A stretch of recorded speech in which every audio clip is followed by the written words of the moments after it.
If you have a Bible and you find it helpful to follow along, please turn it to Luke, the 14th chapter. This is where we'll be spending our time today. You know, as all of us in this room, I presume, would say that we're followers of Jesus, and obviously we're all in different places, and God knows that. But in following Him, we're motivated differently, I think. And some of those motivations can be kind of confusing. They create some tension. I think they do, at any rate. Maybe I'm the only one. One is we're grateful for salvation. We're grateful for that relationship with God that we have, and that motivates us to follow. Another is, and I'd say this is true for most, following Jesus is an incentivized program. It's not just an empty drudgery that we just have to grit our teeth and make ourselves follow Him. There's something that He does in us that creates a sense of desire to follow. But I think that there is some tension, and I'd like to take some time today and look at some of those tensions that this text seems to me to indicate might exist. Let's take a look at it. I'll begin reading in Luke chapter 14, verse 12. Jesus said to His host, when you give a luncheon or a dinner, don't invite your friends, your brothers, your sisters, your relatives, or your rich neighbors, but invite those who cannot pay you back. If you invite those people who can pay you back, then you'll be repaid. But when you give a banquet, invite the poor, the crippled, the lame, the blind, and you will be blessed because they cannot repay you. You'll be repaid at the resurrection of the righteous. When one of those at the table heard Jesus say this, he said to Jesus, "Blessed is anyone who eats at the feast in the kingdom of God." And Jesus replied, "A certain man was preparing a great banquet and invited many guests. And at the time of the banquet, he sent his servant to tell all of those who had been invited, 'Come, everything is now ready.' But all those he invited began alike to have excuses. The first said, 'I've just bought a field. Please let me go and see it. Could I be excused?' Another said, 'I've just bought 5 yoke of oxen and I need to go and test them out. Could you excuse me?' And still another said, 'I just got married, so I can't come.' The servant came back and reported this to the master. The owner of the house became angry and ordered his servant, 'Go out quickly into the streets and the alleys, into the town, and bring the poor, the crippled, the blind, and the lame.' 'Sir,' the servant said, 'all that you requested has been done, but there is still room.' So the master told his servant, 'Go out into the roads, the country lanes, and make those come in, so that my house will be full. I tell you that those who were invited will not taste of my banquet.'" This is full of history, and really, in order to understand it, some of that history has to be unpacked just a little bit. First place, and we're going to unpack it, but what I find fascinating about all these people who had the excuses is they're lame. They're really lame excuses. I mean, who's going to go and buy a piece of land and not look at it first? Right? I mean, I wouldn't do that, would you? Here's a piece of land for so many thousands of dollars, just buy it or not. I think they would go look at it. The same with the oxen. I wouldn't go buy a car that I'd never seen before. So I don't really understand. That tells me that there's something going on in the background with these people's thinking that would cause them to use those as an excuse. Now the third person, the one who just got married, actually that's legitimate. In Judaism, I mean, you could probably look at it as legitimate anyway, but in Judaism, you were exempted from every obligation for a year in this time period of history once you got married. So that kind of makes some sense. However, surely you could take a day and come to a big dinner if you wanted to. So there's a kind of a lameness to that as well. And then we have to realize also that this particular text is speaking primarily to the Jewish nation. Now, by extension, since we have been grafted in, it speaks to us as well. And I don't want to leave that out. But when Jesus spoke these words at that time in history, it was definitely speaking to those who were gathered at the Pharisees' house. We're still at the Pharisees' house for dinner here. We've been there for 3 weeks now. So it brings up, for me, motivational questions. And I think to myself, what motivates me to follow Jesus? And I can see 4. And I want to look at those 4 today. Do we do it out of self-interest? Do we do it out of magnanimity? Do we do it out of sheer duty? Or do we do it because there's something in us that makes us feel compelled to follow? Let's take a look at each one. First one's duty. That's not all bad. I have known believers in my life. I sat in a prayer session once for someone, and it was said to them that their raw obedience had perfected them in a certain way. Peter says that you've been made perfect by your obedience. In other words, they were just taking in the information about what they should be as a follower of Jesus, and they were doing that in a purely dutiful way, and God was blessing it. So it's not all bad that we would come to Jesus and follow Him out of a sense of duty.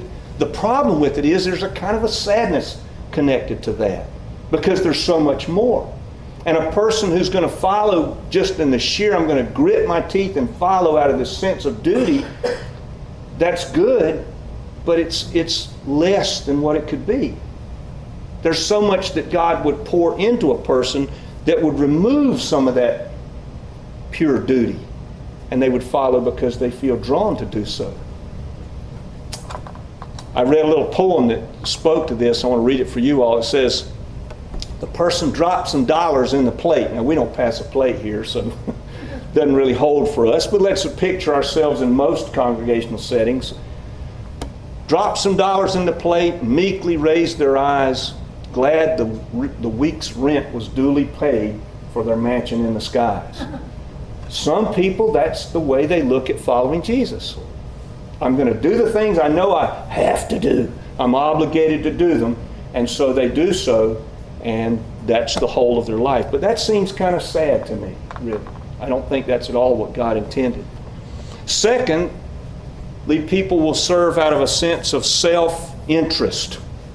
It's hidden, though, right? I mean, we serve from self-interest, but we hide it even from ourselves. We're not even aware of it, that we're serving Jesus, we're following God because we've got there's a kind of a commercial transaction going on, where if we follow to a certain degree, God's going to reward that in a certain way. It's not all bad. Jesus said it, didn't He? Store up for yourself treasure in heaven. I mean, there's something to that. But I can see all kinds of pitfalls here, because we've got our airwaves are filled with people who would get on TV and say, if you'll just plant those seed dollars here, just send us your money. I need a jet. Send us your money and God will bless you. So it becomes a commercial transaction, doesn't it? In that sense. I don't think that's all there's going on here either. It seems to me a little more complicated than that. Some people serve out of magnanimity. Now this one is really insidious. The Greeks spoke of magnanimity. Plato and Aristotle especially spoke of magnanimity. What is magnanimity? It's a big $3 word, and it simply means the greater deigning to serve the lesser. That's all it means. And so for Aristotle, it was a good thing to look at all of the lesser and to dip down and do something for them. But there's a problem in that. That's certainly not the way Jesus looks at all of us. In the first place, there is no greater and lesser. In His kingdom, there's only one king. And secondly, it can generate a sense of entitlement. Now, I want to speak to that for just a moment. We live in a culture where people feel entitled to a certain degree. But I'm going to say we need to be very careful about the way we look at people who seem to exhibit entitlement thinking. And the reason for that is it's not all their fault. You see, if a person is given to over and over and over, they become recipients. They're never givers themselves. What happens to them? It becomes very uncomfortable. How many people in this room, if somebody comes to you and hands you a cake, or they hand you a gift, or a shirt, or something like that, or a pair of shoes, or they take you out for dinner, and you say, what's the first thing we always say to people when they do that? You shouldn't have. Right? And why do we do that? Because we feel a little tension about it. They've done something for me. And we feel as though maybe perhaps in the future I'm going to be obligated to them in some way. So we You shouldn't have is our way of saying, look, man, don't expect anything back here. I mean, we're square. You decided to give to me. I'm okay with it. Thanks a lot. But it's to fight back the feeling that comes over time. That feeling of entitlement is there as a place of self-protection for those who are always given to. It's painful to be the person who's always taking. Maybe a person is infirm or they can't work or whatever it is, and they're always given to. It's hurtful to them. And so the only way that a person, imagine growing up generationally like that, the only way a person can fight back against that and preserve some kind of dignity is to what? Feel entitled to it. It's not all their fault. We need to have a little sympathy, because that sense of entitlement is there to mollify the pain of being dependent. That's why it's there. They're not just evil people. The rabbis said this very well. They said it's better that the giver not know where the gift goes and the recipient not know from where it comes. I think that's true. I think that's true. So how does God want this process to proceed? I mean, what would be God's perspective on how it is we are to live in this world as followers of Jesus? What is to be our motivation? God's perspective is that we are so changed that we can't help it. That's what He wants for us. We are so changed as people that we cannot help but follow Him. We want to follow Him because we're changed. But there's a paradox in it, isn't there? Jesus said it well. Store up, Matthew 6, store up treasure in heaven where it doesn't rust and the moths don't eat it. The kingdom's kind of counterintuitive that way. We are supposed to give, serve, do, follow to gain nothing, ideally. But in the end, we gain everything. So, are we looking at it in terms of just the reward? No. Are we looking at it just in terms of, say, good behavior? We're stacking up credit for ourselves in heaven? No. I mean, on the one hand, it becomes a kind of a drudgery, doesn't it, if we look at it that way? That legalistic idea that I'm just going to stack up all the credit I possibly can. That legalistic way of earning isn't at all what should be going on here. Well, I want to funnel all this down to the source of this tension for us today. And there is a source. And I think you'll find it interesting what that source is. What is the source of the fact that we have this paradoxical setup where God gives us everything, we serve and do and follow in order to gain nothing, ideally, but we gain everything at the same time? What's going on? It all flows from who God is. God is pure giving. Now that's really hard to think about. But think about it in terms of the first 500 years of the church. This was a huge conversation in the church. What is He like? What's His character like? And the determination is God is pure giving. I would place it in a neologism. He's pure givingness. That's all He can be. Why? He doesn't need anything at all. He doesn't need you. He doesn't need me. He doesn't need the church. He doesn't even need the universe. And yet, here we are. So God has given, in this sense, everything. And there's no diminution in His giving except in one instance. Paul says it well. He says, the depths and the riches and the wisdom and the knowledge of God, how unsearchable are His judgments, how untraceable are His ways. Who has known the mind of God? Or who has been His counselor? Who has first given to Him that it would be repaid to the giver again?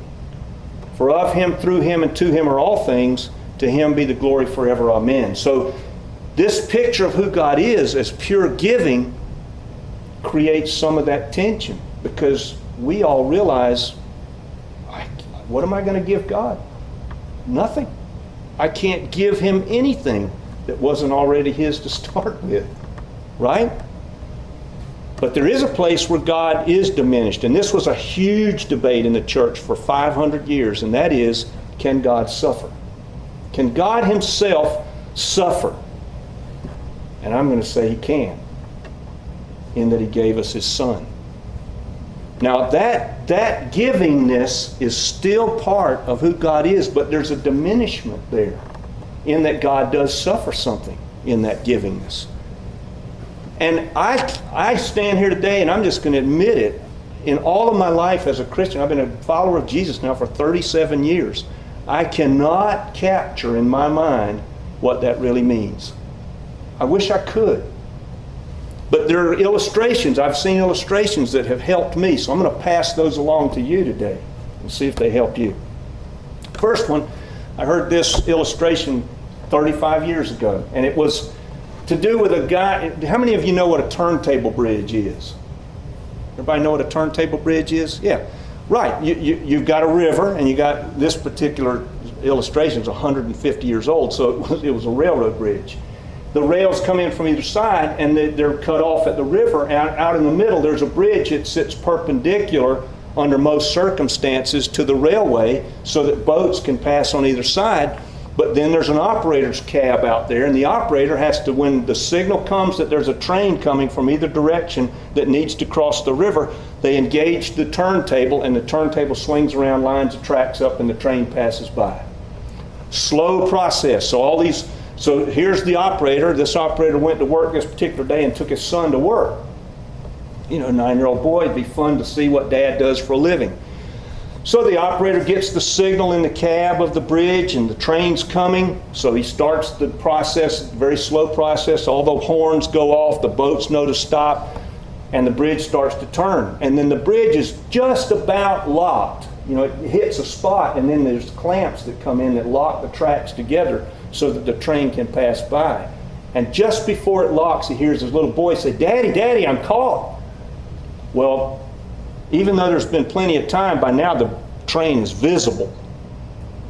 And so what's he going to do? He doesn't have time to go down and save the son. He can't.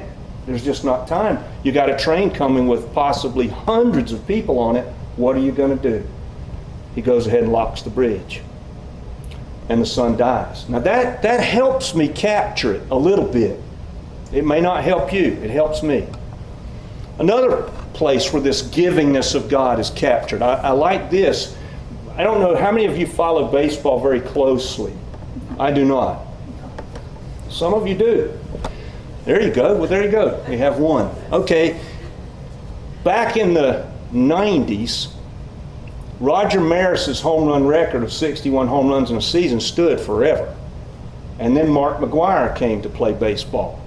And he got to 61, and so it's just like Hank Aaron's 715th. Everybody's just waiting for Mark McGwire to break the record. And sure enough, the 62nd home run was hit, and a man in the stands named Daniel Kadlick caught the ball. Can you imagine? Man, you're just set for life. I mean, you got this ball, the record ball, and you're on TV, so everybody knows it's the ball. There's no question. The provenance of the article is completely intact. We saw it leave the bat and hit your hand, so it's Mark McGwire's 62nd home run ball. After the game, he goes straight down to the locker room and gives it back to Mark McGwire. And the next day, the newspapers were just horrible to this poor guy. What are you doing? That ball was worth millions of dollars. Why would you give it back? And in the interview that Daniel Kadlick gave to the interrogator, he said, "It wasn't my ball. It was Mark McGwire's ball." That helps me capture God's givingness just a little bit. Then you've got this illustration. We're going to close out with illustrations today. I like stories. Little boy comes to a diner. How many of you have ever eaten in a New Jersey diner? I have. You know, the menu is like the newspaper. I mean, I think when I look at that menu and I think, how can one person possibly be capable of cooking all of these dishes and the desserts too? I mean, it just doesn't look possible. Apparently they can. So the little boy comes to the counter and he looks up and he sees a picture of an ice cream with chocolate syrup on top and nuts all over it. And he says, "How much for that?" And the waitress says, $2. Gets his pocket out, he looks in his hand, puts it back in his pocket, and he says, "How much for just the ice cream?" Well, now the waitress by this point, you know, she's got people all over the restaurant how much is it worth to mess with this little boy and his negotiations regarding the bowl of ice cream? She's not very happy about it, but she continues. She says, that's $1.50. And he says, I'll take that. So she serves him the ice cream. He goes over to a booth. He sits down. He eats the ice cream. And then the waitress notices that he's gone. So she goes over to the place and she looks down and she chokes up. Because after that negotiation about the cost of the ice cream sundae, she sees 2 quarters sitting there on the table. She recognizes he had enough all along. He just wanted to make sure he had something for a tip. That helps me to capture God's givingness. Those kinds of illustrations, because when we talk about God, there are 3 ways you can talk about Him. You can talk about Him in a univocal way. I don't even think that's possible, because He's beyond our ability to describe. You can talk about Him in an equivocal way. That doesn't help very much, because it just makes us, I think it confuses the issue. And then you can talk about Him in an analogical way, like those stories. That makes sense to me, because it helps me to capture the givingness of God. So when it comes to serving God, we don't serve out of any of the 3 other reasons. We serve out of the one that God has given to us. And there's something in us that's been changed by that, and we want to serve Him. I don't know where everybody is today, but if I've said anything about which you've got a question, you want to pray with me, speak with me after the service, I'll stay here as long as it takes as we close.